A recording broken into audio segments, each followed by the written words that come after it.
Federal agents raided Diddy's mansions and uncovered items you'd never find at a regular party.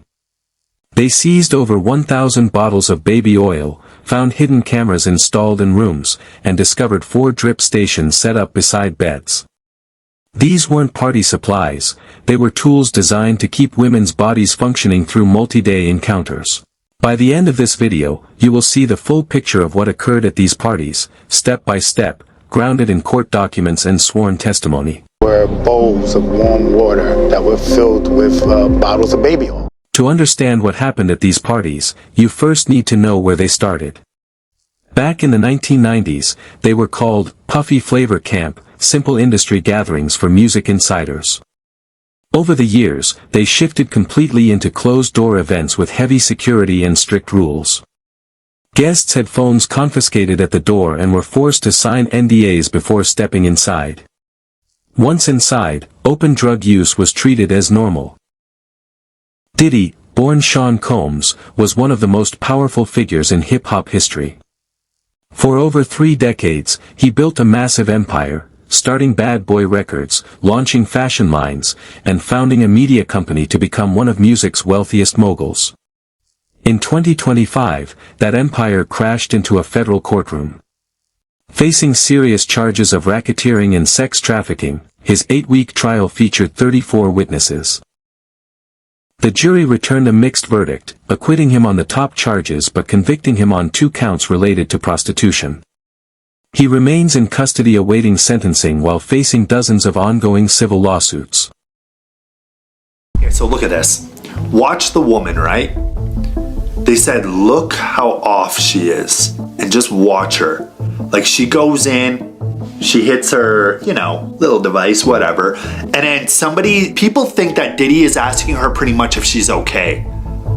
And I don't know, if you just watch her, apparently people are worried about her, who knows what's going down. Now that you know how this world started, let's look at exactly what happened inside, one piece at a time. When federal agents raided Diddy's Los Angeles and Miami homes, they seized over 1,000 bottles of baby oil and lubricant. Investigators noted the massive volume was an immediate signal these were far from ordinary gatherings. A former assistant testified he was personally instructed to set up hotel suites for what staff called Wild King Nights. This meant dimming lights, lighting candles and incense, covering furniture with sheets, and laying out drugs and supplies long before anyone arrived. Every inch of the room was arranged in advance, like a private set built for something never meant to be seen, right down to bowls of warm water that were filled with bottles of baby oil. Tonight, the brave Diddy insiders finally able to tell all. Well, the things that I experienced with him were monster-like. That stuff almost destroyed my life. Plus the hundreds of other accusers lining up to launch their own lawsuits. This case is shocking. It is alarming. How many people came through his orbit? How many people could this have happened to? And how did he get away with it for so long? The oil was only the beginning. Next came something designed to keep women's bodies going for days without stopping. Some sessions didn't end after one night, they stretched across multiple days in a row. Court filings reveal that 4 drip stations were brought directly into these rooms to rehydrate people so the encounters could continue without a real break. One witness described warm water bowls with baby oil bottles placed near couches, where guests were instructed to give suggestive massages while Diddy watched from across the room. Think about what that really means. This wasn't a party in any normal sense. It was structured like a forced physical marathon with medical equipment on standby just to keep... Are you surprised by the evidence that's already coming out in the criminal trial? No, I'm not surprised. I experienced some of those things. Witnessed violence. Artists and models were routinely promised record deals, mentorship, or career-changing financial backing just to get them through the door. On paper, it sounded like the break of a lifetime. In reality, it became a nightmare. Donity Kane member Aubrey O'Day later described her experience in this world as total torture, revealing she was pushed out of the group for refusing demands that had nothing to do with music. Her bandmate, Dawn Richard, eventually filed lawsuits detailing severe abuse and complete control over her life.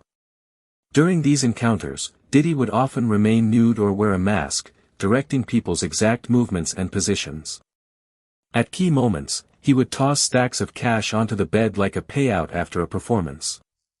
That detail is critical. Disguising abuse as a transaction created a built-in cover story. It left a paper trail that looked like mutual consent on the surface, making it easier to argue later that these sessions were just private agreements between adults rather than what witnesses describe as calculated coercion, right down to people slipping quietly into the room in your peripheral vision.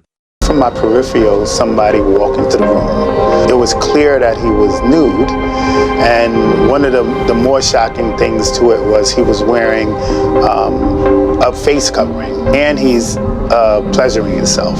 So that was different. The interaction of the husband stayed pretty consistent. For the most part, he was across the room, giving very subtle directions. So he would walk back and forth, give cues to his wife, but those cues would be more so move the candlelight to the left, to the right, position her body a certain way, position my body a certain way, so he can kind of see visually what was going on. Cash was not the only tool used to maintain compliance during these encounters. Drugs ensured many women were stripped of their ability to refuse from the start. Multiple accounts describe women repeatedly being given spiked drinks, GHB, and other substances throughout these sessions. This left many completely unable to consent, with some unable to even recall the events by the next morning. According to testimony, these encounters often ran unmonitored for days on end, exposing women to severe health risks that no one involved ever addressed.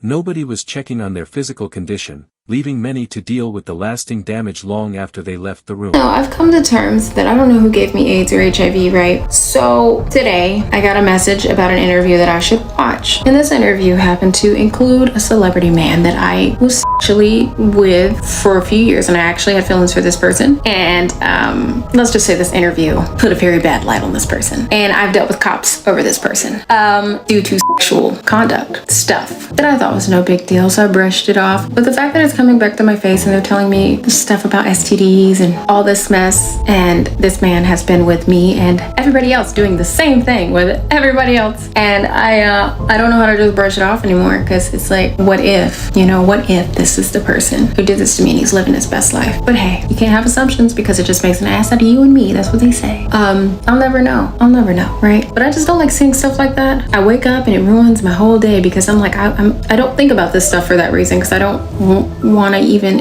I can't do anything about it. I have it now. I'm half blind from it. I'm dealing with it. But if you did this to me and you've been fronting to me about, it's a lot. It's a lot, y'all. I don't know what to do. But I'm not gonna say too much. I'm just gonna let it go. It's just too much that I've been seeing and I'm hearing is giving me, you did this to me. But I can't assume. And I'm gonna leave it there, because it is what it is. Can't do anything about it, can you? Nope, you just can't. Secret recordings ensured they stayed silent for years afterward. A former assistant testified that phones and iPads were deliberately positioned around hotel rooms to record these encounters, with staff explicitly assigned to organize and store the footage once the night ended.